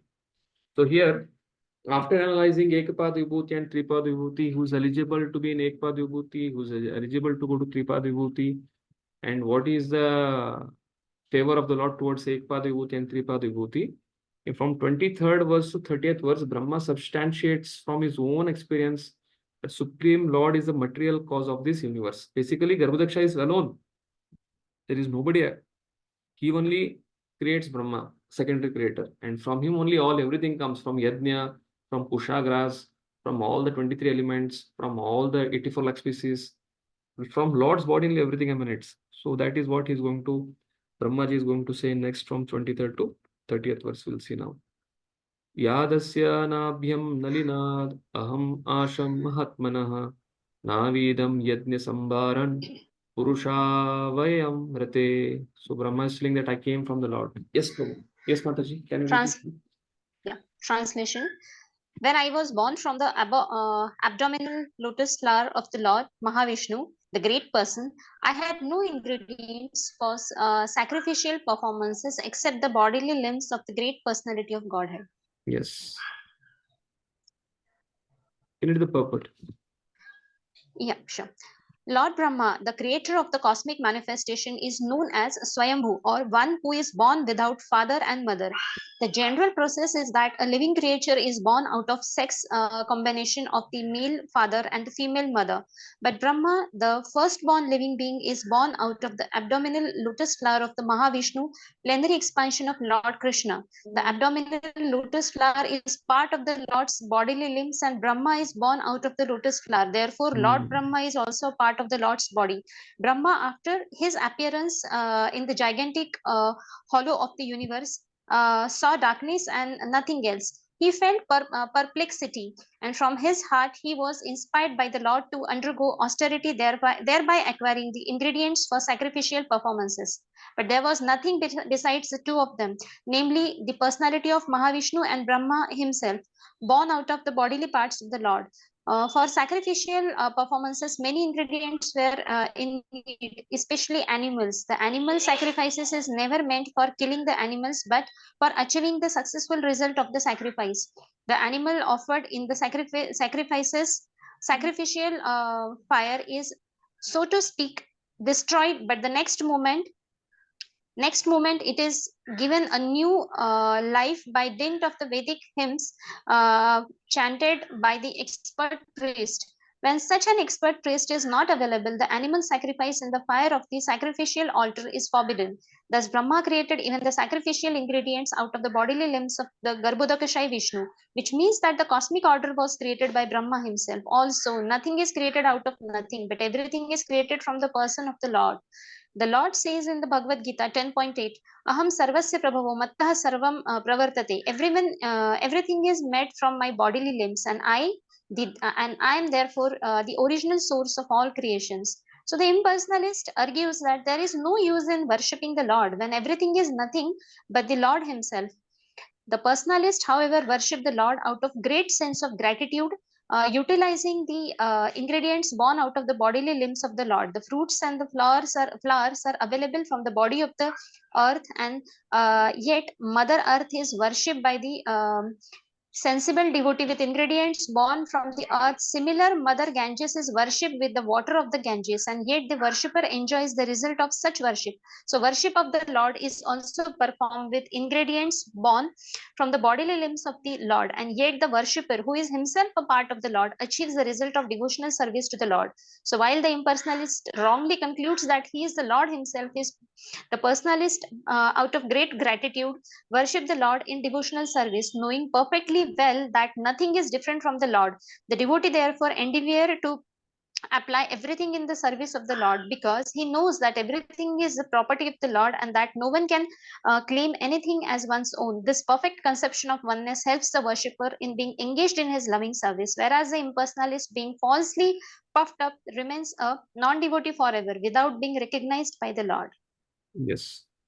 So this is what I was telling. Why Lord is the material cause? Why Lord is the effective cause? Because everything started because Brahmaji was created from the navel lotus of from Lord Mahavishnu. Therefore, he himself is a material cause also. So Brahma had only one connection, the umbilical cord of Mahavishnu, and he started. So what he can do? He had nothing. From that, he had to create everything. So then he did tapasya, and with that he got the knowledge. Tene Brahma Hridaya Adi Kaviye. Then he started creating secondary creation. Therefore, Brahma is telling that for me the yajna was Lord Vishnu himself. My connection was with him. But coming down in the hierarchy of the humanity, we are not directly connected to the Lord. But from Srimad Bhagavatam, we can get the knowledge that yes, everything coming, what we are made up of, is coming from the Lord. And therefore, as Brahma utilized did tapasya and engaged in Krishna's service, so we should also engage in his service. This is Brahma's version to Narada Muni. So next shloka. Teshu yajnasya pashava savanashpatyakushaha idam chadeva yajanam kalas choru gunanvitaha. Next devotee. For performing sacrificial ceremonies, one requires sacrificial ingredients such as flowers, leaves, and straw, along with the sacrificial altar and a suitable time. Yes. So one needs everything, but nothing was there. So whatever was there, by offering the Mother Ganges water back to the Mother Ganges, that is also worship. Similarly, Brahma, by devotional service, he could worship Lord Vishnu, Garbhodakashayi Vishnu. Vastuni aushadaya sneha rasaloha mrudojalam racho yajumshi samani chaturhutram cha sattamaha. Other requirements are utensils, grains, purified butter, honey, gold, earth, water, the Rig Veda, Yajurveda, and Samaveda, and 4 priests to perform the sacrifice. Perfect. You can. To perform a sacrifice successfully, at least 4 expert priests are needed. One who can offer hota, one who can chant udgata, one who can kindle the sacrificial fire without the aid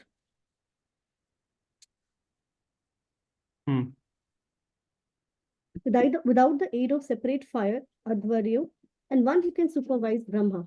Such sacrifices were conducted from the birth of Brahma, the first living creature, and were carried on till the reign of Maharaj Yudhishthir. But such expert Brahmana priests are very rare in this age of corruption and quarrel, and therefore in the present age only the yajna of chanting the holy name of the Lord is recommended.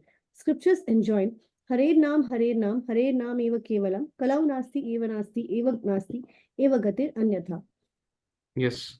So basically the ingredients required for the sacrifice, Brahma collects it from the body limbs of Lord Vishnu and is engaging in sacrifice. So 24-28 speaks about this section.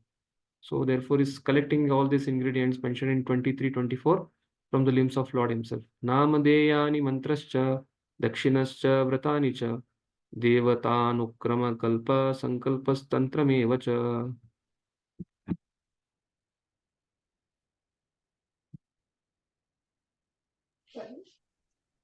Other necessities include the invoking the different names of the demigods by specific hymns and vows of the recompense in accordance with the particular scriptures for specific purpose and by specific processes.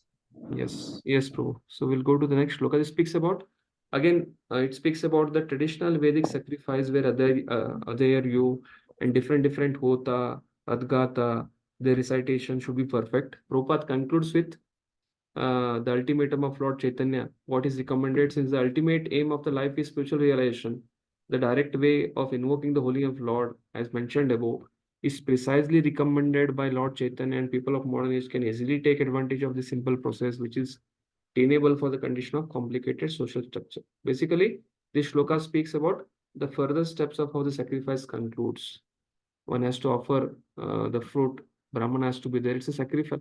Sacrifice is a scientific method which 4 set of Vedic priests used to do. But for the present age, the chanting of the holy names can invoke the same thing. Next shloka. Gatayo matayaschaiva prayashchittam samarpanam purushava yavayreta sambhara samvrata maya. Translation. Translation. Thus, I had to arrange all these necessary ingredients and paraphernalia of sacrifice from the personal bodily parts of personality of Godhead.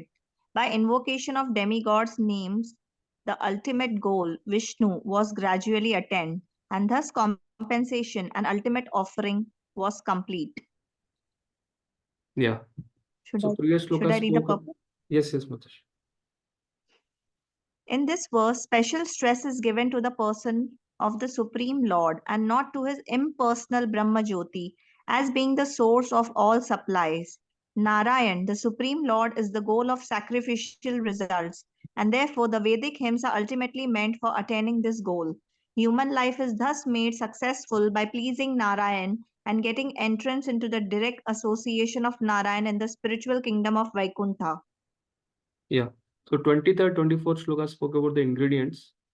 25th shloka spoke about the 4th priest. 26th shloka spoke about the names of the demigods to be invoked. The 27th shloka is mentioning about Lord Vishnu as Yajna. He has to be invoked along with the names of the demigods, who is the ultimate goal of all the Yajnas. Then only everything becomes complete. And Brahma got all these ingredients, the priest, the demigods, and Lord himself from Lord Garbhodaksha Vishnu's body. So Brahma concludes, Iti samvrata sambharaha purusha avyavyer aham tam eva purusham yajnam teni vayam yajam ishvaram. Thus, I created the ingredients and paraphernalia for offering sacrifice out of the parts of the body of the Supreme Lord, the enjoyer of the sacrifice, and I performed the sacrifice to satisfy the Lord. So Lord Brahma created all the ingredients, paraphernalia, everything from the Lord's body. So therefore, this is the first sacrifice happening. And then traditionally, Brahma is like the origin of the Brahmanas. Then Brahmanas continued this Vedic sacrifice. Yeah. Prabhupada says people in general are wanting peace of mind, but peace of mind is only possible when there is peace formula. Bhoktaram Yigitapasam, Sarvaloka Maheshwaram, Surdam Sarvabhutanam. Lord is the enjoyer, Lord is owner, Lord is heart-to-heart friend. One who knows this, he can become completely peaceful. And Brahma, being the original living being, he knows this peace formula because everything is coming from Lord. Everything has to be engaged in his service. And therefore, in Satya Yuga, Treta Yuga, till the Dwapar Yuga, that hierarchy was mentioned. But in Kali Yuga, because of lack of all these things, The only base formula we can find in this work is by acknowledging the proprietorship of the Lord.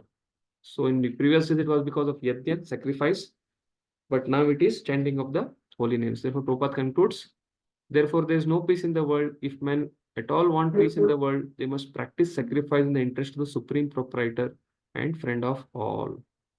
Tataste bratar ime prajanam patayo nava ayejan vyaktam avyaktam purusham susamahitaha.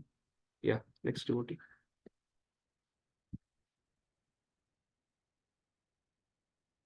My dear son, thereafter your 9 brothers, who are the masters of the living creatures, perform the sacrifice with proper rituals to satisfy both the manifested and non-manifested personalities. So the way Brahma collected ingredients, similarly, all the Prajapati, Manu, all the people who are produced, they also started performing the sacrifices the way Brahma did the sacrifice. So that is being mentioned here. The manifested personality, the demigods, having Indra, associates, all of them are meant for administrative management. So therefore, they engage in that service. In this age of Kali, the manifested demigods are also not to be seen. For space travel has completely stopped. So both the powerful demigods and the supreme personality Godhead are not manifested to the covered eyes of the modern man. Modern man wants to see everything with their eyes, pratyaksha praman, although they are not sufficiently qualified. Consequently, they disbelieve in the existence of demigods or of the supreme God. They should see through the pages of authentic scriptures and should not simply believe their unqualified eyes. Even in these days, God can also be seen by qualified eyes tinged with the ointment of love. Premanjana churita bhakti vilochanena santas sadaiva hrideshu vilopyanti. Prajapatis and other species worship the Lord similarly. This is 30th. Tatascha manava kale ijere rashayo pare pitaro vibuddha daitya manushya kratubir vivam. Thereafter the Manus, father of mankind, the great sages, forefathers, learned scholars, daityas and mankind performed sacrifice meant to please the Supreme Lord. So this is how it went on. Prabhupada writes in the purport, daityas are the devotees of the demigods because they want to derive the greatest possible material facilities from them. The devotees of the Lord are ekanishta, are absolutely attached to the devotional service of the Lord, Shuddha Bhaktas. Therefore, they have practically no time to seek the benefit of material facilities. Because of the realization of their spiritual identity, they are more concerned with the spiritual emancipation than with the material comforts. So section 23rd to 30, Lord Brahma collects the ingredients, substantiates his own experience that Supreme Lord is the material cause of the universe, collects the ingredients, and he sets a trend for his offsprings to follow, which was followed till the beginning of Kali Yuga.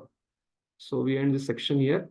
So Brahma summarizes Narad Muni's question, and then he says why he should believe his words, and then Brahma summarizes the original creator Karanadaksha Vishnu. These 3 sections are remaining, which we'll take in the next weekend. So here we conclude. Hope this is understandable. This is a little technical section, second canto, but still with whatever connections and flows, I'm trying to keep with the phase so that we have to cover syllabus also at the same time. Principle is Rig Veda speaks about the Purusha Shukta, which addresses that everything is coming from the Lord. So everything has to be engaged in his service. So same thing is being mentioned here till now in 30th verses. And further, Brahmaji is going to assure Narada why he should trust his words. And then Mahavishnu is the source of everything. And then the scheduled incarnation.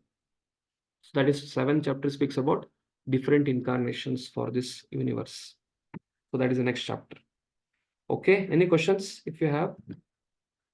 Any comments, questions? Yeah, the next Sunday, 21st, we have CBA. Next class will start reading from Jagannath going through. Okay, no issues. Hare Krishna Prabhuji. Yeah. In 29th verse, the translation, it says, my dear son, thereafter your 9 brothers, who are the masters of living creatures. So 9 brothers, I mean, what does it refer to? Narada's brothers. So first Narada came, then Kumaras came. After that, both of them not produced. Then Brahma created Shiva. Then he was told to do tapasya. Then came Prajapatis. Prajapatis are the people who begin the creation. Thank you, Prabhuji. So it is 9 Prajapatis. Chakravartipal mentions it as 9 Prajapatis, brothers of Narada, because Narada Muni, Kumaras and Shiva, they all went for meditation. Then after that, those Manus, Prajapatis were born, like Kardam Prajapati. Kardama Muni is a Prajapati. So he started the creation. Manu Maharaj, he got married to Satyarupa, and from him came Asuti, Prasuti, Dehuti, and Priyavrat and Uttanapad. From that, this 5 personalities, the lineage starts. Then Dehuti gets married with Kardam Muni, Asuti with Daksha Prajapati, then Prasuti with one more Prajapati, and then they start increasing the progeny. So these are the 9 brothers, Prajapatis. Okay, so we'll pause it here now. So those who are not given the shloka test, reminder for them, please give it, because we'll start our shloka test on Feb, the second set of shlokas. And whatever closed book exams you could not give, please try to cover it. And the open book question for this unit, I'll try to send it by today evening to Anuj Pu. He'll circulate it to you, because there are a lot of phobia questions. So I'm just selecting one question which will be apt for all of you to solve for the first unit. Hare Krishna. Srila Prabhupada ki Jai. Thank you.